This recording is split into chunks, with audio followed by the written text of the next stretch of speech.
aspects of making zines. And then Scabby and I will both be sharing some examples of zine work that we've done more recently and like how we've worked through that. Cool. So what are zines? Do folks who are joining us today, what is your definition of a zine? Like you probably saw a zine as part of this event title and description, and maybe that was what captured you, or maybe Healing Justice did, but if you have a working definition of zines, now would be a great time to unmute yourselves or drop that in the chat. Don't be shy. Well, I'll say something about zines, Des. I mean, Macho, sorry. So zines are a form of kind of, at least for me personally, just kind of being present and taking time to make something and not worrying if it's like perfect. And I talk about that kind of later. We'll both talk about that. But that's kind of personally what I see them as, is like you're not kind of editing yourself in any way. You're sort of free to not feel like you have to do a mainstream kind of piece of something to be accepted by someone. Word, yes. I agree, and I feel like that's like one of the basic kind of aspects of zines is that like physical component of it, right? And like folks make electronic zines and like born digital zines, and that's like also zine craft. Yo, this definition from the chat, Beatrice, spaces for collective narratives without mass culture filters or restrictions. Damn, dropping some hot knowledge in this chat. And if you'd like to unmute and like say a little more about that, because I think you touch on the sort of impacts for the zinester, but also the impacts for other people who interact with those materials. If you'd like to say more. Yeah, thanks a lot. I am Mexican. I'm from Mexico City, and I'm interested in zines as ways to record what we think, what we feel, and how we connect with each other. And what I like about them is how specific they are about a particular time or a particular space, so we can kind of feel the culture and how people were living or feeling.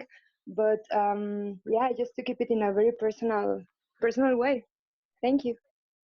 Word. Thank you so much for sharing your thoughts. I love, so much of what you're saying gets at this idea of like zines as primary sources.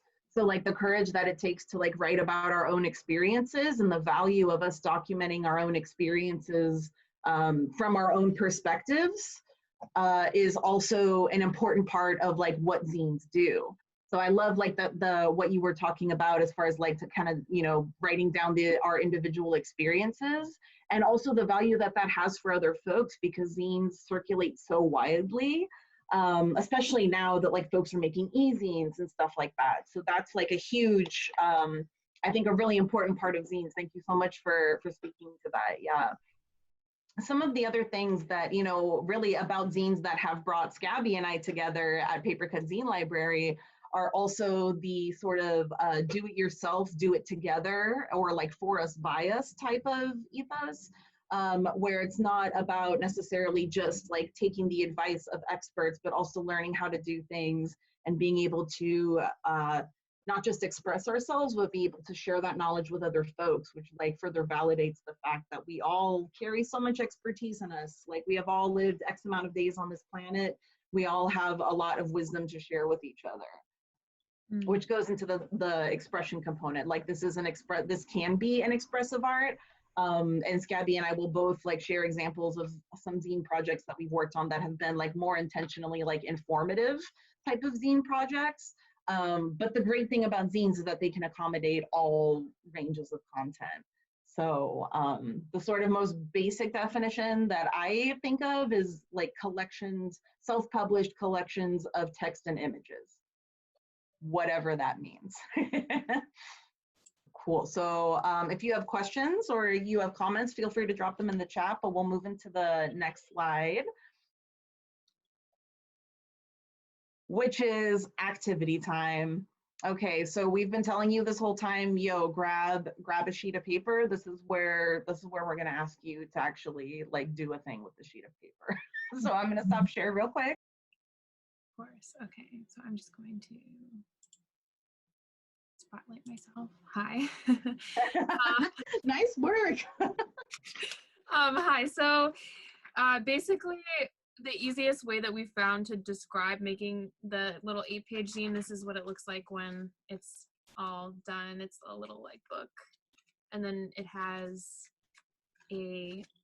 it can open up. So it's like with the cover in the back, it's 8 pages, and then there's the inside of it, which you could do something big on, or you could do another different thing with these pages, whatever you like.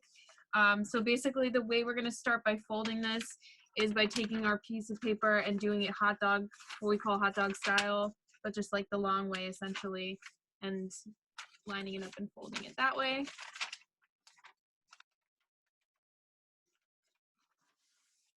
And it doesn't have to be perfect. It's kind of the whole nice thing about zines. Sometimes though, like on recent projects where I've been folding a lot of these, it's really soothing to just like fold like 100 really crisp mini zines. Can be very good, like therapeutically. Yeah, for sure. That's true. And yeah, if you want to get like a nice crisp one, you could always like run like a flat thing across it, even like the side of a cup or something to make it crispy. And then so you're going to open it up, and then you're going to do it burger style. So it's just the wider way.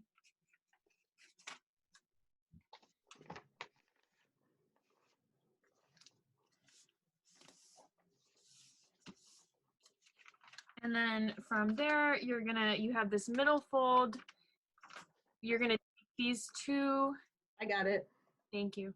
These 2 pages and fold these pieces to the middle line each. So this one to the middle line, and then this one to the middle line. So having your paper this way and folding them to that center line that you folded on.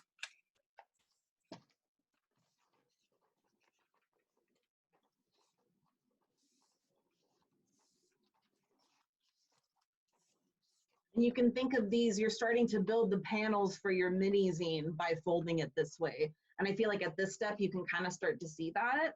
But yeah. Yes, exactly. So now you can see that you have mine has a random movement drawing printed on it, but you can see all the panels now. And then if you like to make it open a little easier, you can fold it up hamburger way again, the wide way.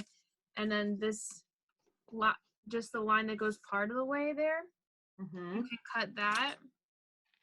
So cutting it to that middle. You can rip it too if you fold it a few times, like score it and then rip it. That works too. And then that just makes it so that when you open it, there's that little piece in the middle, and you can fold it, and it kind of makes it, you can sort of fold it so that you have the cover going the way I fold it is cover going this way, and then the next page going like this, and kind of like accordion. And then you have a mini zine. Would anyone like to visually share their mini zines with us, or do folks have questions at this point? Folding is after cutting, yes. We got you.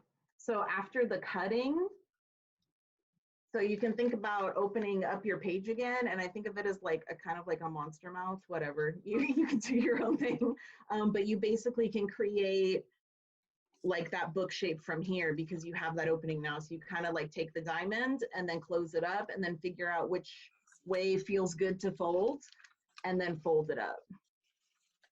Okay, I think that might be a little different than mine, but it's like the same thing kind of. Word. Does that help? Nicer. Let's do it again. Yeah. I'm gonna spotlight you. So sorry for this. No, don't apologize. It sounds like other folks would appreciate like a run through again too. And honestly, like this is not intuitive stuff.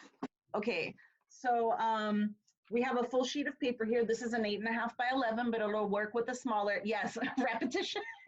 Repetition helps me too, Kavita. Okay, so so from here you can fold in a what we call hot dog style, which is just like long, rectangular. Okay. We mentioned before, like get that crease. That crease can be really satisfying, you know? Okay, and then open that back up. And then we're gonna fold it hamburger style. It's a little more squat.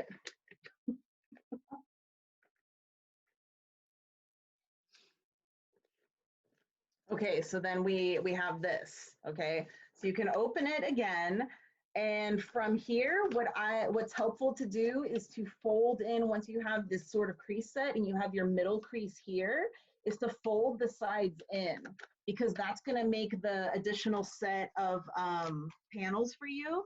So I'll show you. So from here, we're folding this into the middle. I think it's hard because we don't have a food name for this fold. It would help if it was, if anybody has ideas, please drop them in the chat or unmute yourselves. But basically we wanna get to the point here where when we unfold, we can kind of see the outlines of the 4 different panels on top and on bottom. So however that fold makes the most sense to you is the best way to do it, but that's like what we're going for. Okay, so we've already like folded this in. So the idea is to get the creases going. So once we have all 8 of those creases, you can go back to hamburger style. And this is where those creases are gonna help you out, because you only need to cut halfway through. Okay, so like this is the open part. And then I'm cutting through the side that's already folded, okay? And I'm cutting about halfway through to that mark on the lines on the crease lines that I just made.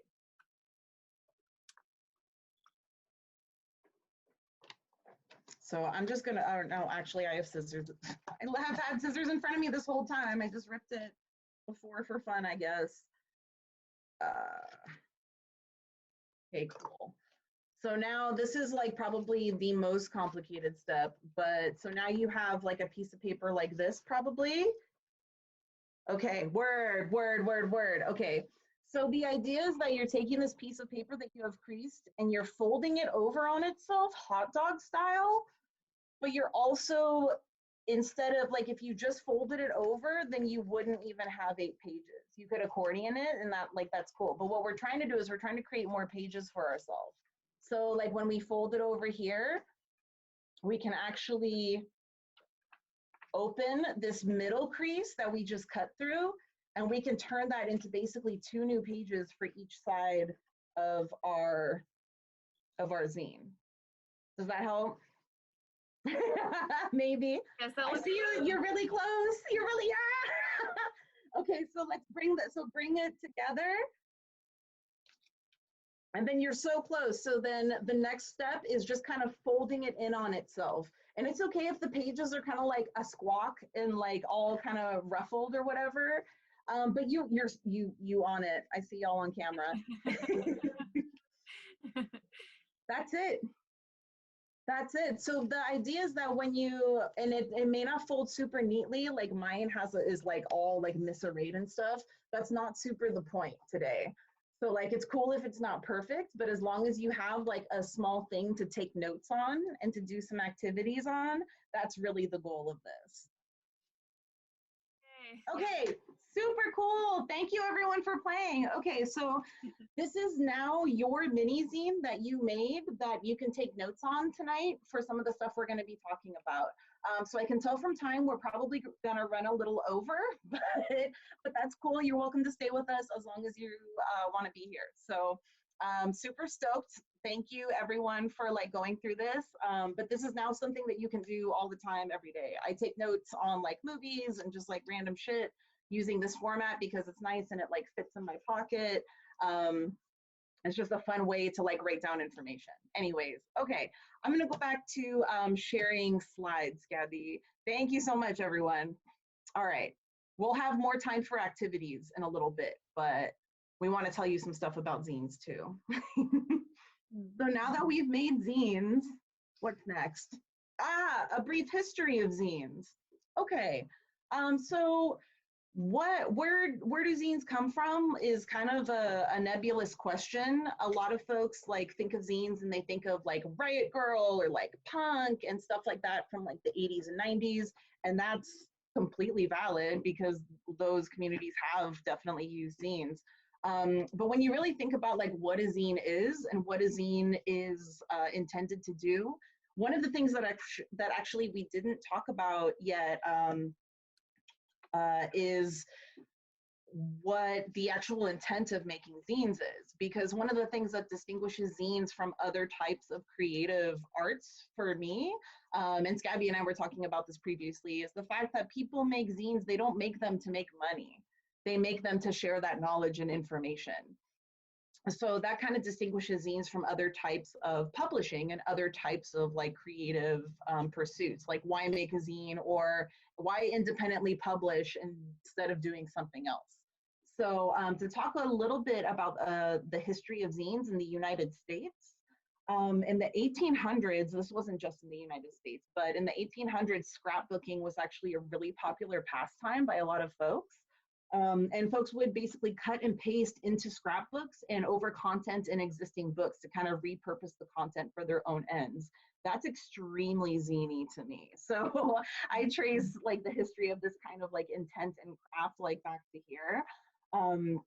There was an African-American man in Philadelphia named William Dorsey who actually was a historian via scrapbooks. He made over 400 scrapbooks documenting Black history in Philadelphia, like including taking obituaries from the like Black newspapers in the area that basically ended up highlighting an extremely like all these like significant events in Black history in Philadelphia at that time. So this is like a really early example of folks using these as like primary sources, like we were talking a little bit about earlier, but making these like for the joy of making them, but also those same materials having a lot of value for researchers, particularly in documenting like marginalized folks and marginalized communities. So from there, you know, the American Anti-Slavery Society started creating abolitionist pamphlets that actually like raised a total like shitstorm because sailors would like pick these up in the north and then like bring them down into the south and like distribute them, and it was like very controversial, and there was actually legislation like implemented to try in the south to try to prevent folks from distributing pamphlets like this. So that is also kind of part of the radical history of zines. Now moving into the 20th century, in the 1920s, a group of Black artists and writers got together and created a very zine-y type of publication called Fire. And this was an example of like using independent press and just getting resources together with your homies to be able to print, because you were not able necessarily to have access to the mainstream white publishers. These were all folks who were Black and people of color, and they were not able to have their artistic works like represented in white mainstream like publishing. So do it together, do it yourself, led to the creation of this. The Black Panther Party and other activist groups also were as like as photocopying became like more accessible, we're also using these materials to be able to share information about the movement and to be able to share information about what's going on in a discrete way. The feminist movement, like feminist movements also took this up and like would distribute information. Like this was actually the example on the left over here is from a health collective that created an entire syllabus covering like reproductive health and would just distribute this like in Boston. So this was like another kind of like radical document. And then of course, like punk bands like Bikini Kill and all our other faves like also created zines in the 1990s. And now this also like totally excludes a really rad, awesome history of independent publishing outside of the United States. But this is sort of the context that like I operated and that I am like historically tied to, and that I think has like led to stuff like Paper Cut.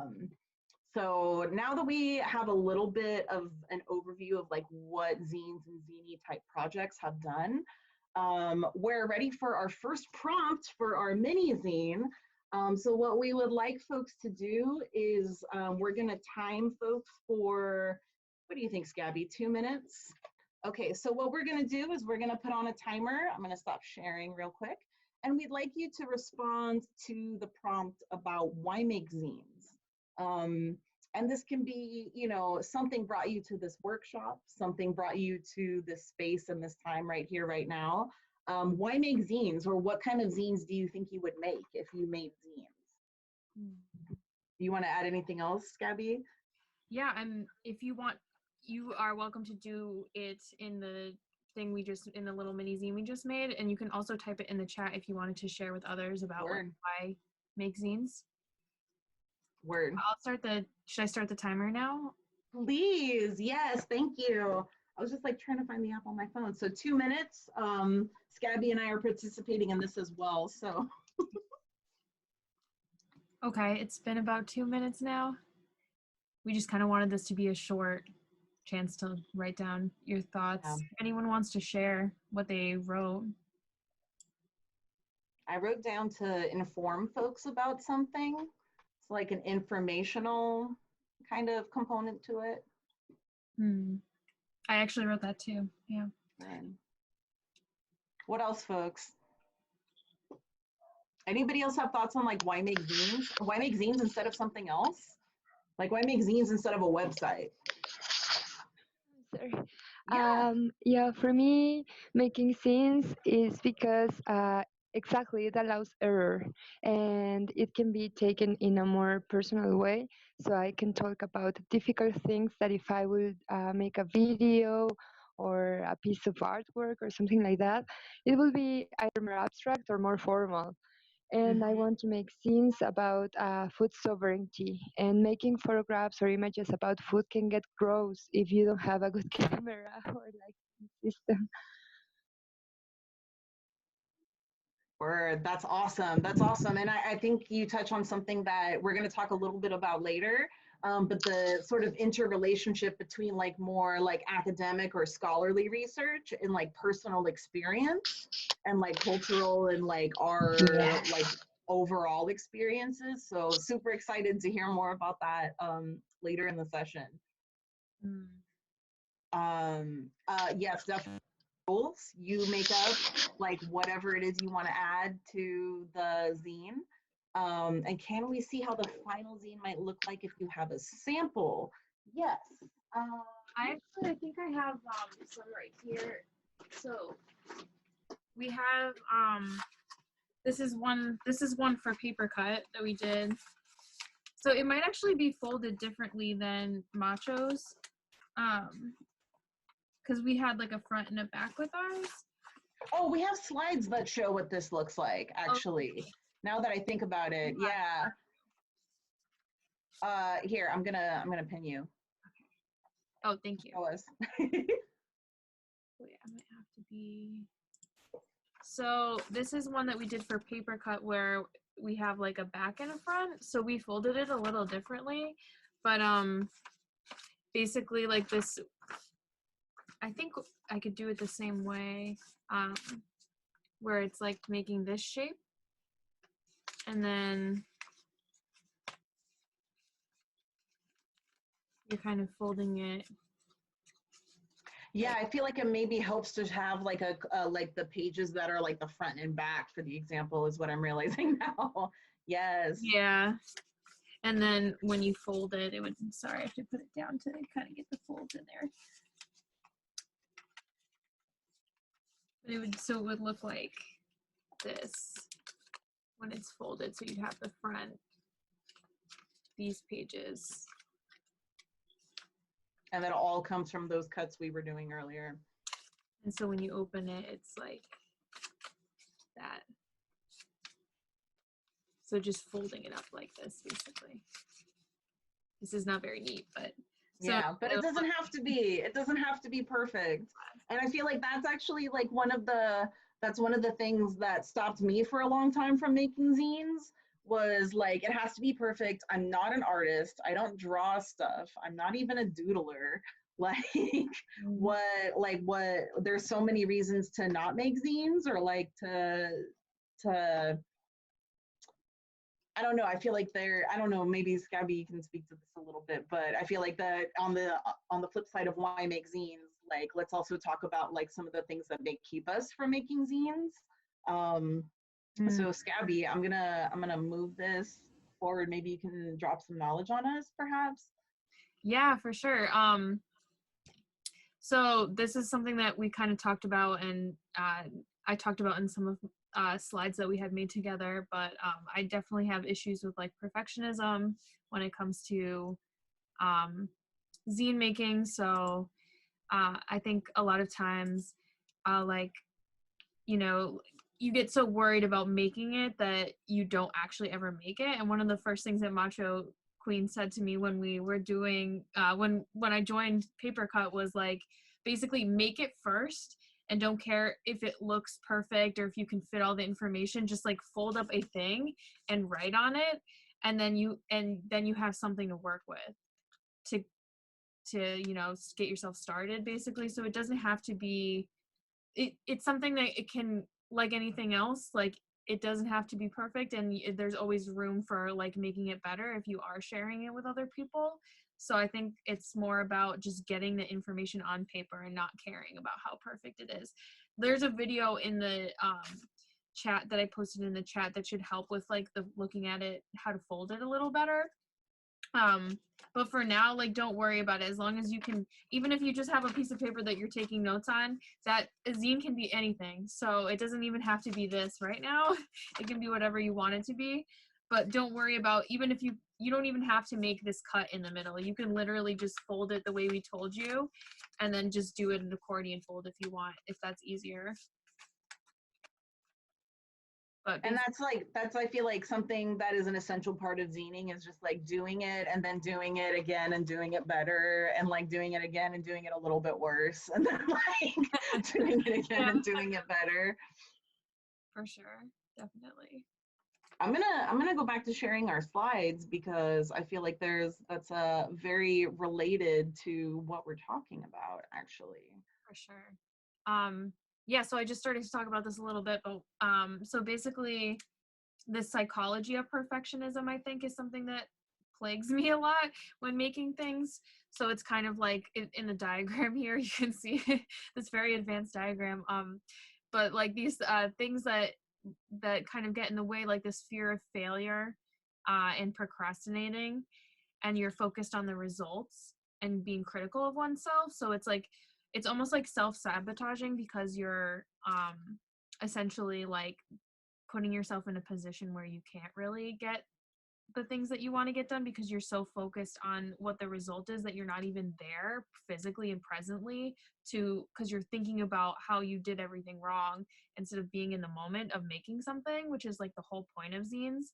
So it kind of, the nice thing about doing an activity like this is that it kind of can bring you into being in the moment, because if you are like kind of able to let go of these, we were talking about how they're kind of like, it's like this kind of puritanical like idea of good and bad. And like one of the people that really inspires me with like writing and the thinking about like making is this woman Linda Berry. And so she talks about like this idea of good and bad, and how like you get to a certain, there's a point in time when you're a kid and you like draw and you're just like, it's just like a line that's just going wherever it takes you, and you're not worried about like what people will think of it. But then you get to a point where you start to ask these questions about, is this good or is this bad? And then all of a sudden, like whether or not it's good and bad becomes the main objective, and it gets in the way of like, it's at the expense of your joy and your pleasure of making and doing things, because it's sort of this capitalistic like, can I sell this or is it crap or whatever kind of like attitude about things.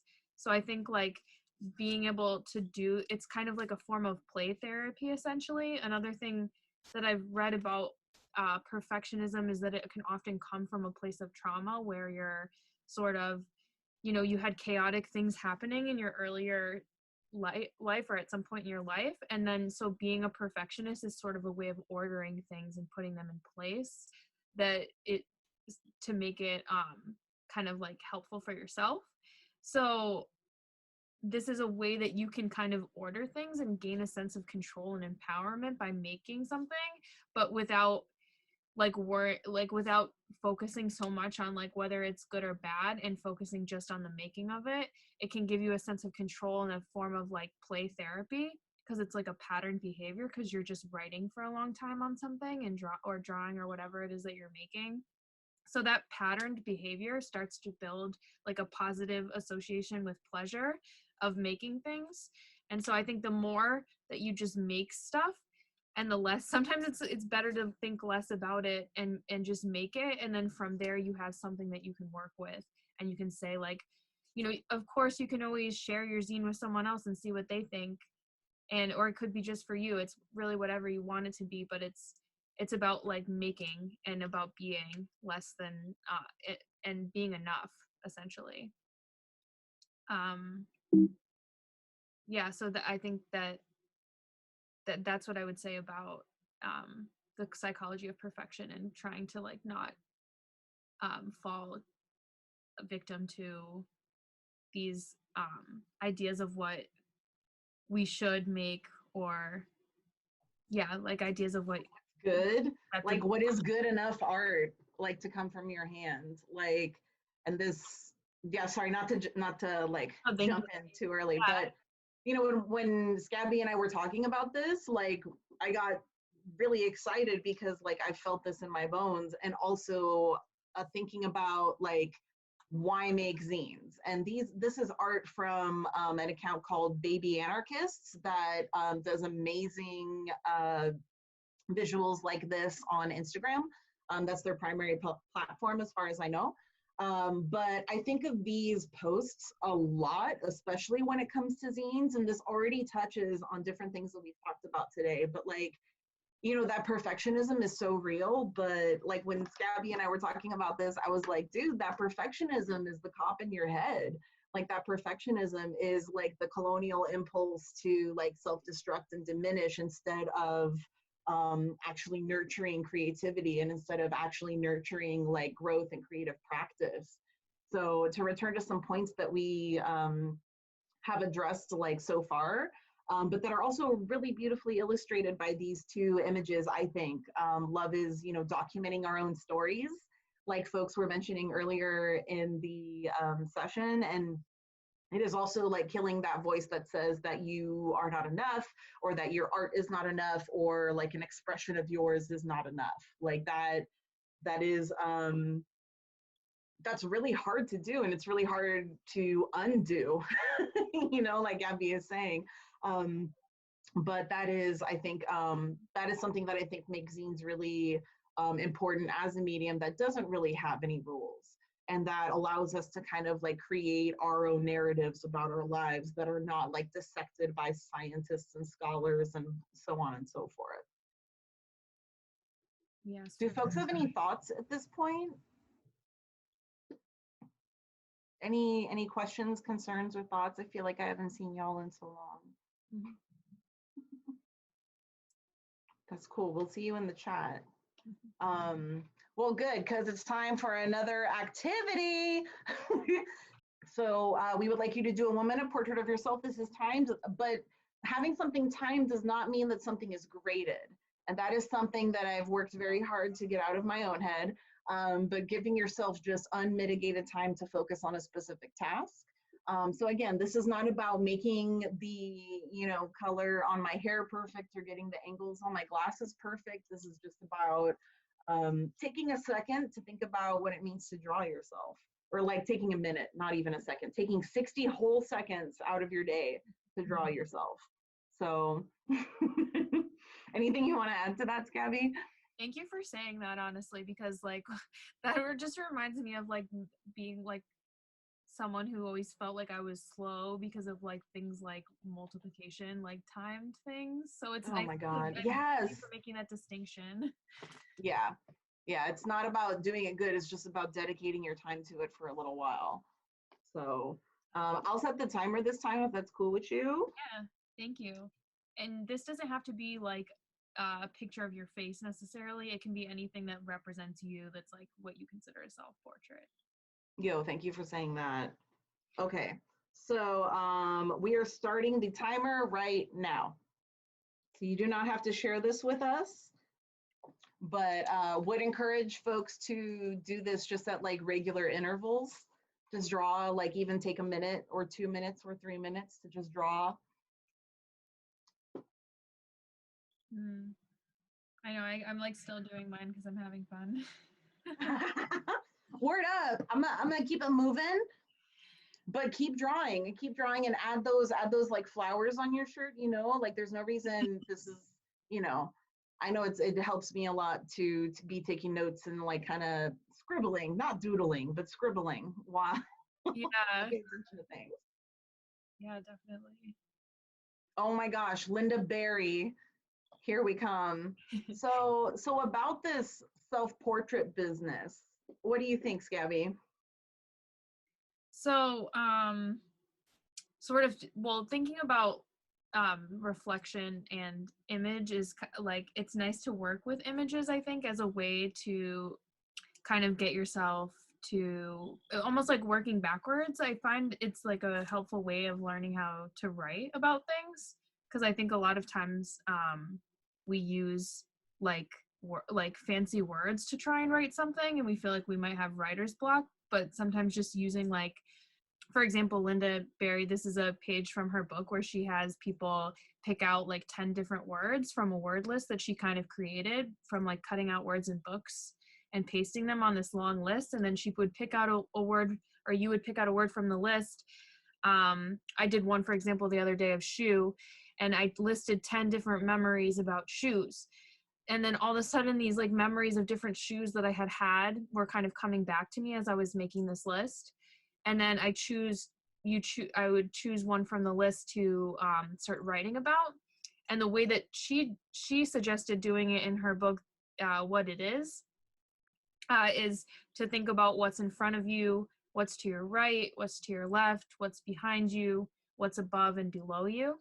And I think this was a really useful way of like using imagery to think about, like using imagery to write about like an experience that's kind of in this like part of your brain where it's like you have that memory but you don't necessarily like have access to it until something reminds you of that. So using images to remind yourself of these things is a great way to kind of do an exercise in writing, which I think a lot of us associate with school, and sometimes with have a negative association, because a lot of times it's like writing in a job application or something that's not very fun. And I think a lot of times like traditional schooling kind of like removes the like joy out of things that a lot of us would really like to do.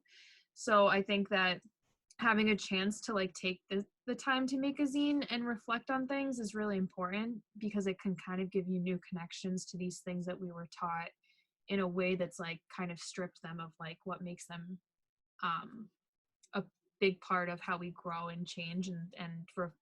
Reflecting is essentially, in my idea, like thinking back on something and reviewing something that you might have otherwise kind of stored somewhere in your memory. So like bringing those memories forward is a really powerful way to like think about like where you are in the world and where you've came and how far you've come and things like that. So I think that's really important.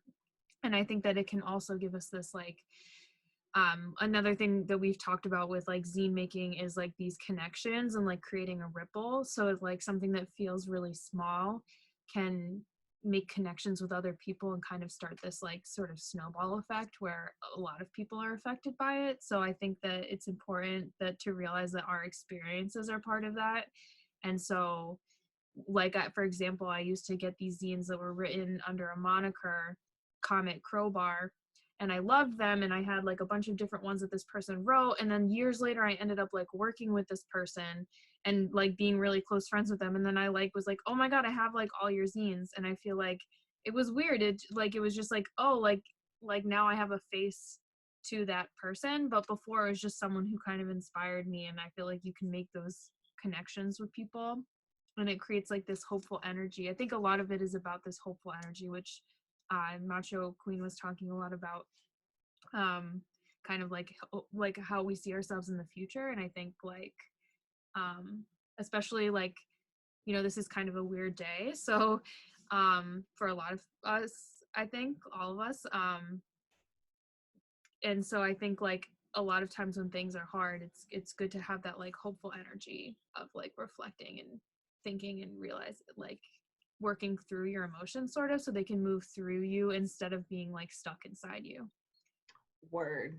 And I feel like, just to jump in here, I feel like that's such a powerful part of like self-publishing something and making something, not just making something, but sharing it with the world in a reproducible way.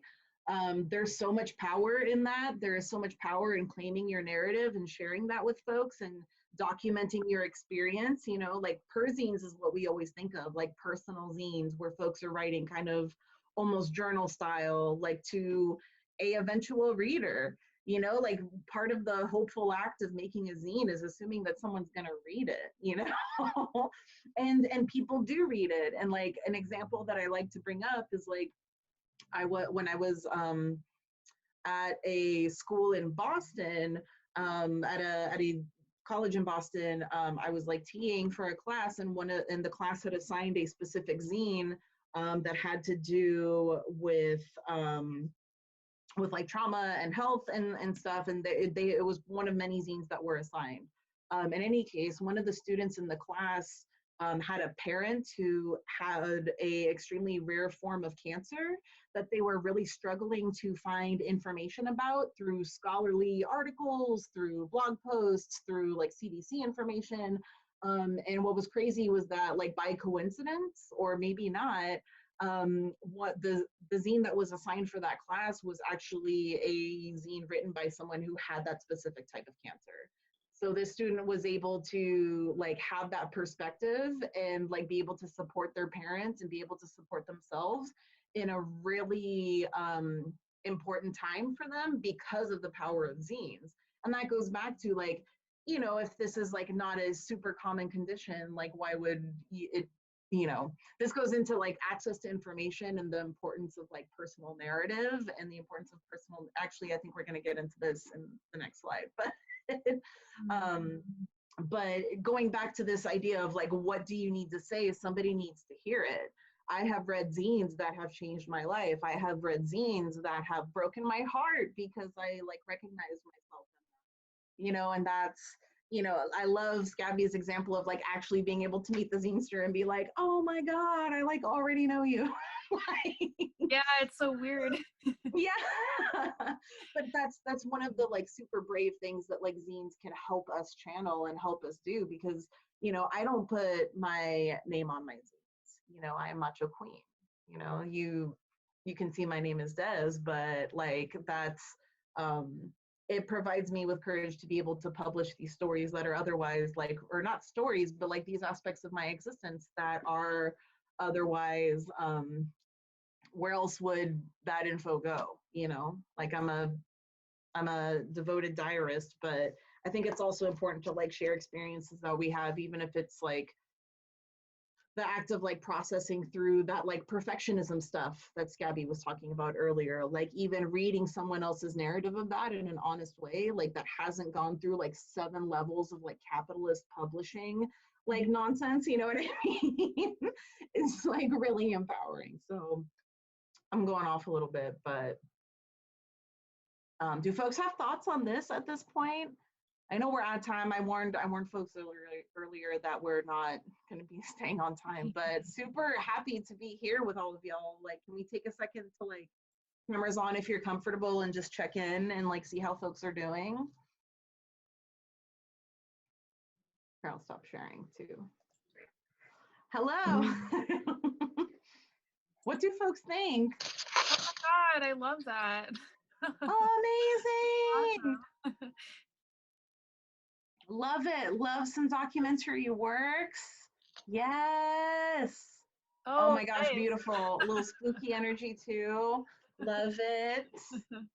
Love it. So glad that this info is helpful. We have a little bit more, but just kind of want to see how folks are doing. We've already been talking for a long time. Always awesome to meet other zinesters and zine hopefuls. Oh, word. Yo, Carolina, thank you so much for your comments. Yes, zines are also, you know, this goes kind of back to like the history of zines and how zines have been used, a big medium for like anarchist, like collective kind of works to flow in the world. So interesting to hear that perspective on like being able to pick up zines and like that address these topics, which like I think finding a topic on like, or finding an academic scholarly book on like research justice or like on topics like that almost defeats the point. That's super interesting. Yes. Yeah, that is Cool. Okay, well, we have a little bit more content to share with folks. Thank you again for hanging in here, and we welcome like your feedbacks in all the mediums. So another kind of way to think about zines in this process is thinking about what is reflection? How does it come about? How can reflection help us be, especially at this time, how can reflection help us be better advocates for our values and better advocates for our homies and better sort of soldiers in the fight for love, if I may be so bold to say. I think Bell Hooks calls them fellow travelers or something like that. But so we'd like to take, what do you think, Gabby? 1 minute? Sure, that sounds good. What do folks think? Does a minute sound good? Thumbs up, thumbs down? Thumbs up. Okay, 2 thumbs up. Let's go. 1 minute. What is reflection? Where does it come from? How do we do it? I'm going to set a timer right now. Also, highly encourage folks to return to these prompts at regular intervals and for longer than 1 minute, but thank you for playing with us right now. So I'm going to set the timer starting now.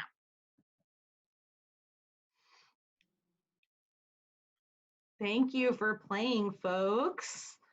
You're welcome to share your insights with us right now. You're also welcome to keep them for yourselves.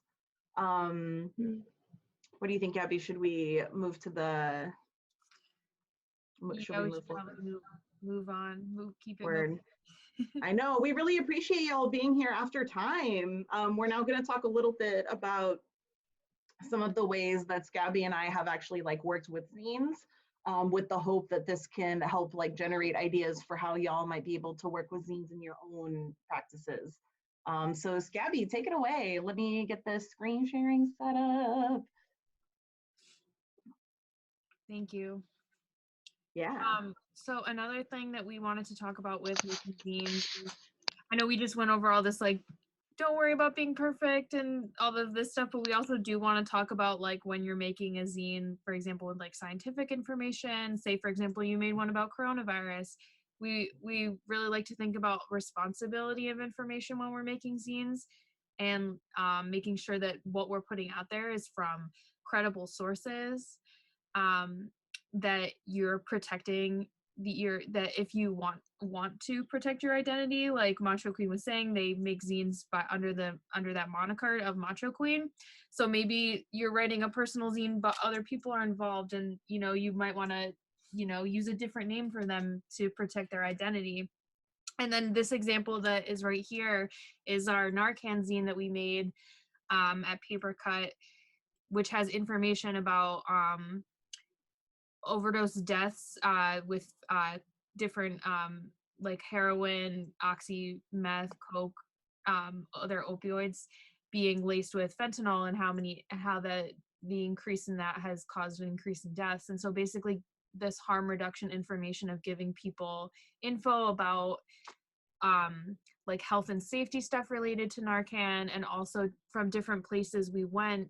One of the things that we did was we kind of added things as we went. So like we started off with Massachusetts Good Samaritan law, which is basically like the law that protects you if you administer Narcan, which is it blocks opioid overdose. So one of the things is when you're using it on someone, if there's weapons around, if there's a warrant for your arrest, how you like leave the Narcan next to the person so that they someone knows that they overdosed before you call 911 and then get out of there, whatever, like, so different things related to the law, and just giving people the information so that they can protect themselves and if they are using, to use as safely as possible. So this was something that we made different iterations of, and when we brought it to a punk show to pass it out to people, someone was kind of not believing the fact that fentanyl was in all these drugs. So what we ended up doing was making a reprint of it, or printing it again, and on the back we included a clinical advisory from the state of Massachusetts to give people further proof that this is something that's happening statewide and it's acknowledged and written about from this source. So like I said, making sure the source is credible, protecting people, making yourself accountable essentially is an important thing about making zines. So like having your contact info in there and being like, yeah, like if you have any questions or comments or suggestions, you can reach out to me here. So then you can always make a better iteration of what you've made. And I think the best part about accountability here is that it allows you to change. I remember seeing a zine about consent, and someone had, it was like a kind of a collective zine, and they had all these different things about consent from different sources and from people writing about personal experiences. And they made this big zine about it. And then some of the stuff they didn't agree with. So when they made a reprint of the zine, and they said, hey, the first zine, we posted some stuff that people wrote, and thinking back on it, we didn't like the language of it and we didn't agree with it. And I think that that's one of the things, like, you have a right to change and to change your mind and to grow. And I think that's a great part about zines, is that they can allow us to grow. And if we have that accountability there, then we're able to make things better and not worry so much about whether, you want to have that balance of making sure that you're accountable, but also not being so worried about it being perfect that you never make the thing, because it's also important to get that information out there. So having that balance and making sure that you're, researching what you're doing and in the first place too, to make sure that what you're putting out is not going to unintentionally harm someone more. Word. And I feel like this also goes into the sort of do no harm and like do not exploit sort of ethics of zines. I also think that this is like such a great example of like some of the best assets of zines, is that it is something that is like printable. You can like put in your pocket. You can also update pretty quickly and be able to provide that info. So this is also, even thinking about personal zines and what information you put out into the world. Scabby mentioned this a little bit, but do you use folks' real names? Do you give people nicknames? I love giving people salty and sweet nicknames. Stevie Nicks has an awesome line in an interview somewhere where he's like, yo, if you wanted to be treated right, you shouldn't, or in my like narrative, you shouldn't have treated me that way. And I was like, word. But yeah, and this idea of like accountability and thinking about how you protect your identity, how you protect the identity of folks who you may work on projects with, and that zines allow you to do that. So this is why zines have a really long history of like anonymous publications and pen names and stuff like that, even outside of the US, is because of this sort of tangible way that you can do that with zines in a way that's different from like other types of mediums. Word. Word. So Scabby already really talked about a lot of the stuff that I was going to mention, but basically I also worked recently on a zine. So here in the US, it's like election day. It's like a fucking shit show.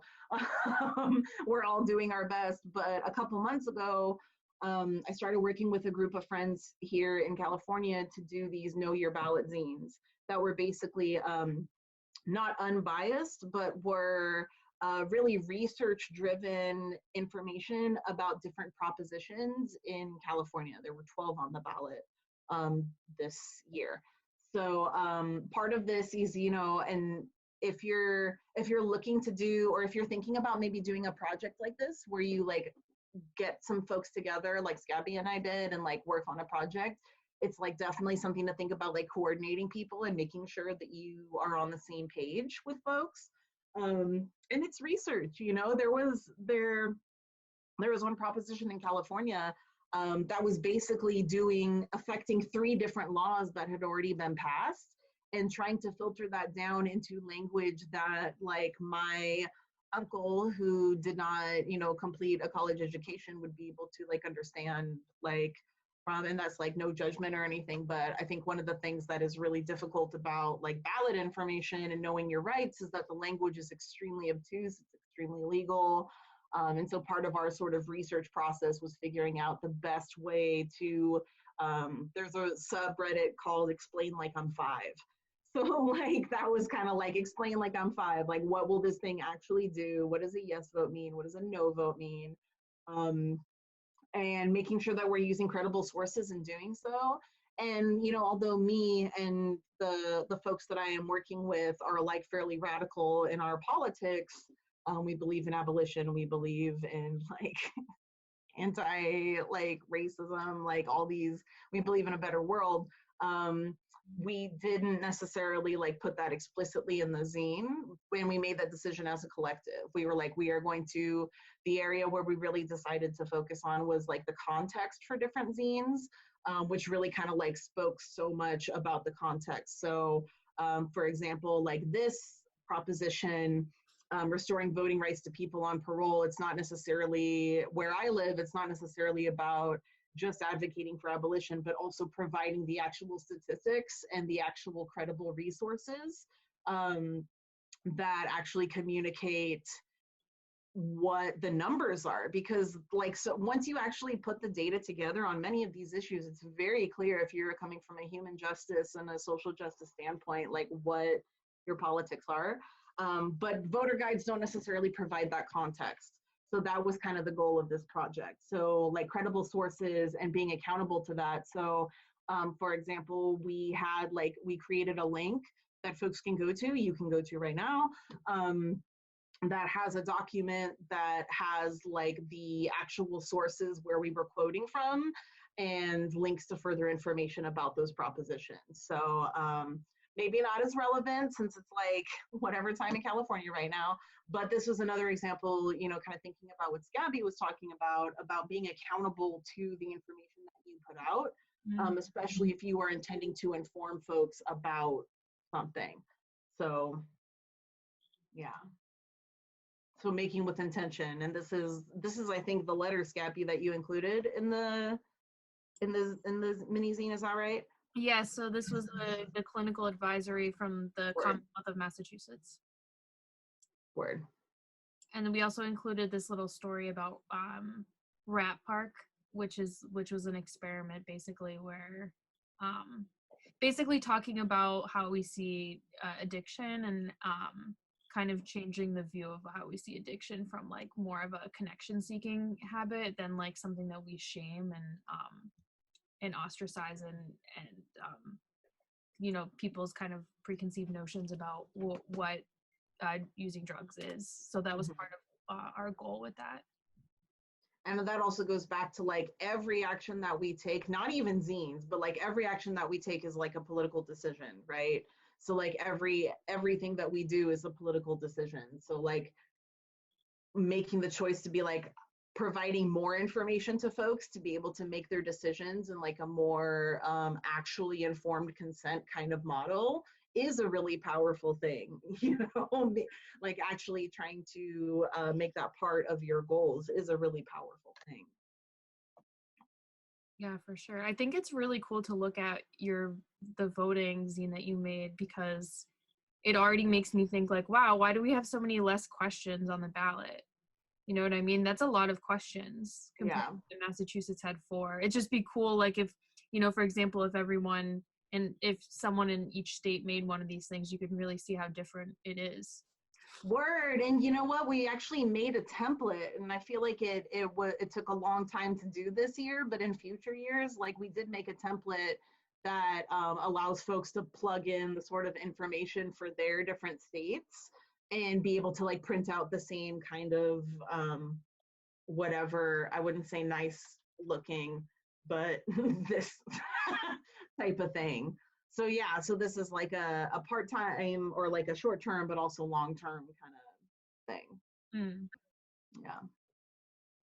I think that too, I think that goes into what you're going to talk about on the last slide too, is like as a form of research.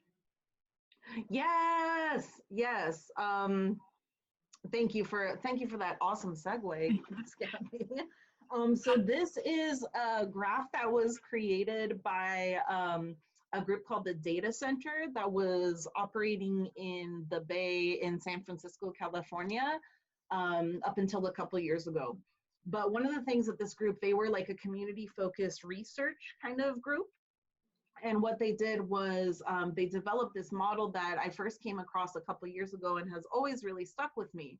And this is the idea that mainstream knowledge being the knowledge that comes from scholarly sources and comes from mainstream media, or like not just mainstream media, but media, because media are institutions that have the power to create norms for knowledge. So mainstream knowledge is accorded way more political power and legitimacy in the world as we know it today. But at the same time, so much of our actual experience and so much of our actual knowledge in our daily life is actually has less political power, but is so much more a part of how we live our lives. So, you know, experiential knowledge being the knowledge that we have just from interacting with systems and interacting with institutions and with each other over our lives. Cultural and spiritual knowledge is the knowledge that we have just from growing up in the cultures and the sort of knowledges that we inherit from our family and from our cultures that we take root in.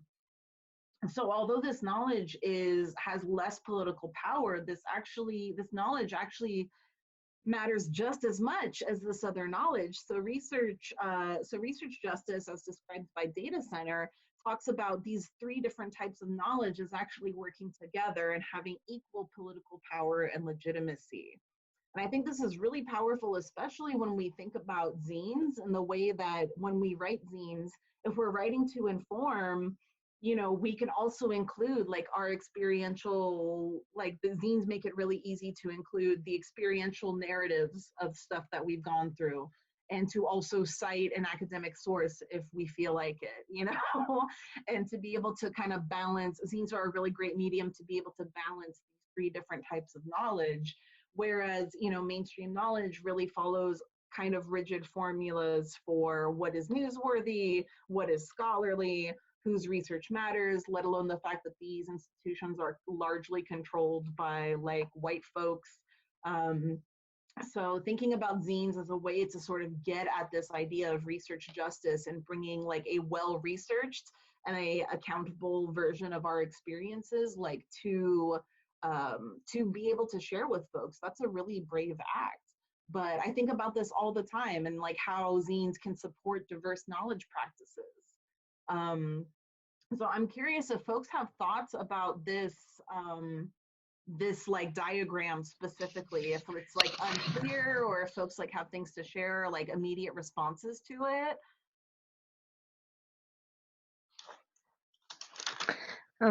Yeah, I would like to link this diagram to the last things you were talking about.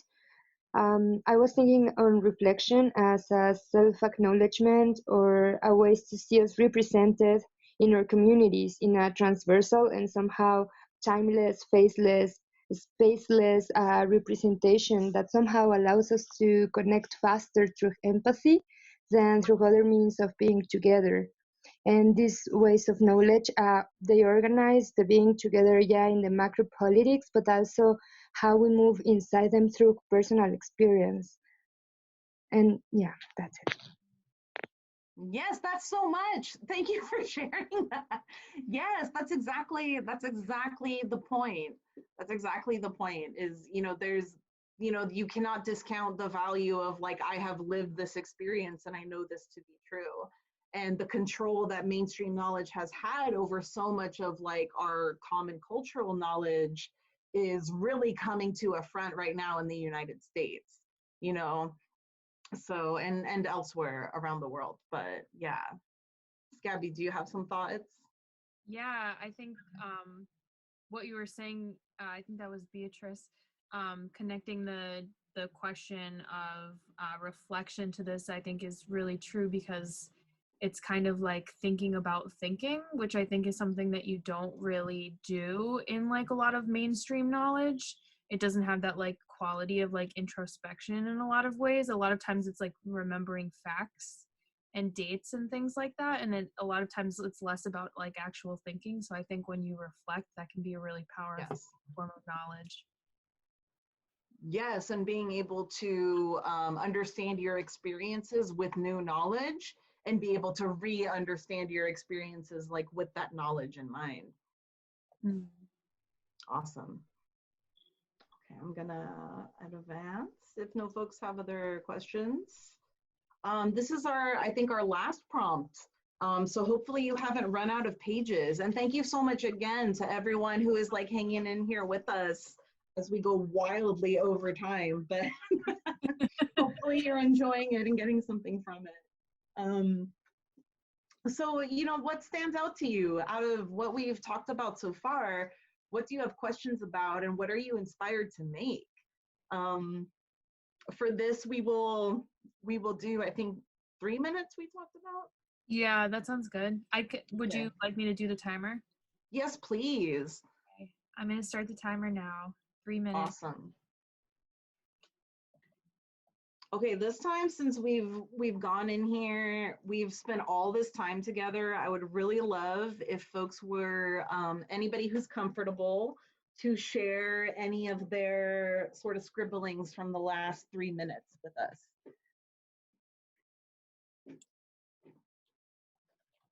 No one? Well, yeah, I have a question. Yes. One of these projects you shown to us was talking about how when a decision is informed, then it becomes a political statement if everything is a political act. And you were talking about responsibility and accountability, and so I guess accessibility.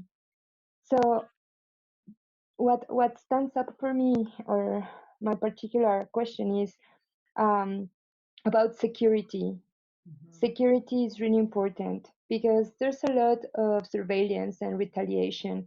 At least, I guess that the day that we're living today, yes, must be really, really special for you as USA American citizens, but it's really important for the world.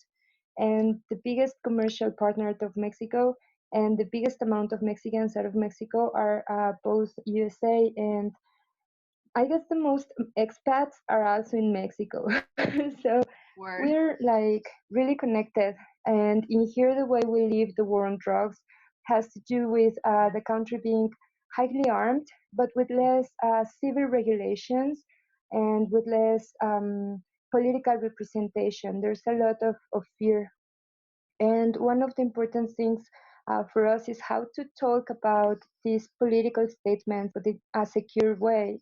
And you said something about not putting radicalism on directly, but to actually communicate the template of your politics, how to frame it, how to frame it and keep being accountable in security terms. Word. That's super important. Thank you so much for that perspective and for that question. I think a lot of that goes into context. I'm actually gonna, I think I'm sharing still, so I'd like that. No. So I think a lot of that goes into context, and for this specific project that I was just speaking to, part of the goal was because of the specific sort of space that I live in. I knew, like, me and my colleagues came together and decided that like the best sort of means of persuasion is just like providing the actual kind of statistics from like well-sourced sources. But I think security is like a really important component of these operations as well. And actually is a little bit like, I would love to have a longer conversation about it, because there are tools that are available to folks like internationally and like in the Americas that provide like security for developing projects like this. and being able to like sort of use tools that are not as accessible to law enforcement for terms of like warrants and things like that. So that's actually, I'm really glad you brought that up. And that's not something that we have specifically laid out in the slides here. But we are going to get to our contact information in a little bit. So like would love to follow up with folks over email about this, because I think the security component is really important in protecting your research. And this also goes into, you don't want somebody taking your words and using them to oppress you and using them to spin things against you. So there's a lot of like strategic and like kind of tactical things you can do. And there are a lot of tools that are built for activists to be able to do that work, with some of which folks may already be familiar with.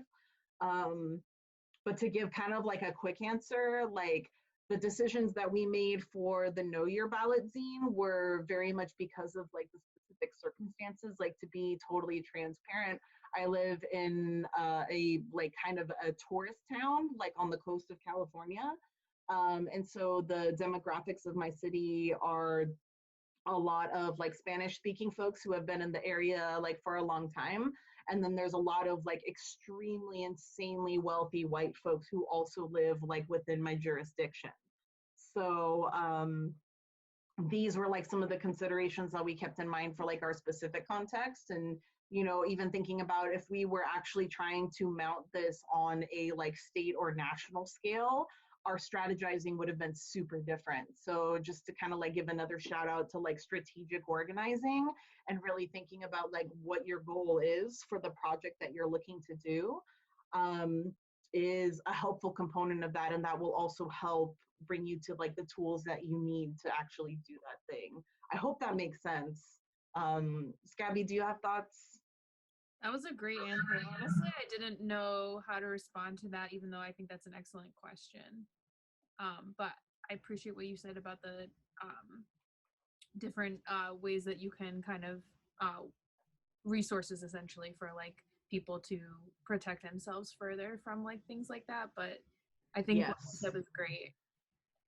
Yeah, and again, happy to share resources with folks after this class on like there are different like specifically activist oriented like servers where you can like actually develop like private wikis to organize your organizational information and organize your drafts. And it's like kind of separate from Google and it's separate from all that kind of stuff. So I'm not sure if that's exactly, Beatrice, what you were like looking for was like for tools, but did that help like address some of your questions?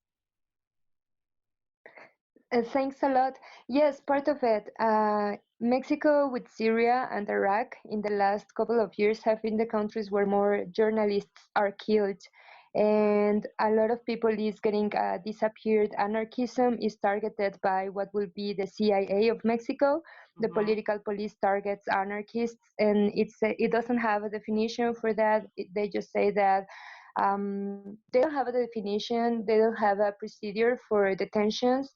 Many of them are incarcerated, and basically they consider people working in the land like ecologists, and also people doing direct action like black bloc. But for the rest of self-represented anarchists is a problem. So you can imagine with this and with all the activists for indigenous or land defense struggles, they get disappeared or harassed. So it's a matter of security on how a regular citizen can just show up what they think, but in a way that the political statement is not so obvious that it could become dangerous to share. Yes. Thank you again so much for sharing like that context. And I think there's a lot more to say about that and a lot more to like kind of provide guidance, especially in the context of zines for that. But I also want to, there's like a lot of resources that we like don't have prepped, but actually I guess we can like move into like our actual contact slides at this point, because we've held y'all long enough. But thank you. Yeah, and like not to at all move away from the points that like Beatrice is making. But thinking about like what actual sources are available to folks. So we are going to be putting our contact information. Yep, there we go. Questions, comments, feels. We made it. So let's go back to, do you have the slides? I do, Gabby? yeah. Okay, awesome, thank you. Yeah, and like security and like that's, as a librarian, I have an answer for you. And like as an activist, I have an answer for you. And as a zinester, I have an answer for you. So would love to Thanks hear. a lot. Yeah, would love to hear from you folks. So we're going to be doing these workshops first, hopefully the first Tuesday of every month is what we're going for. So the next one will be December 1st, and it's going to be a book binding workshop.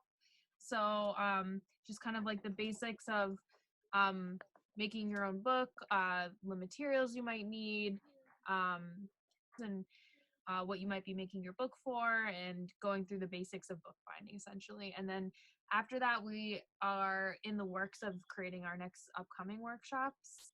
So tune in for those in January and February. Or maybe you want to lead a workshop in January or February. Yes, that's true. So if you want to contact us, so Macho Queen's information is in the chat for you. And then this is also their Insta it's Macho Queen Zines, right? It's Macho Queen 88 or Macho Queen Zine. Okay.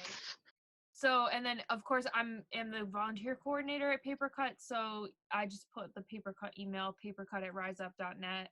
You can message us on that account, and any questions that you have.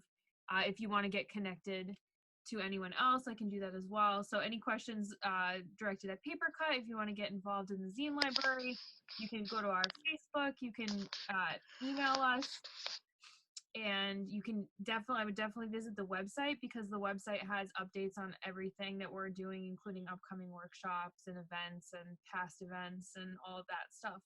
And there's also a form on there that you can send us questions through as well.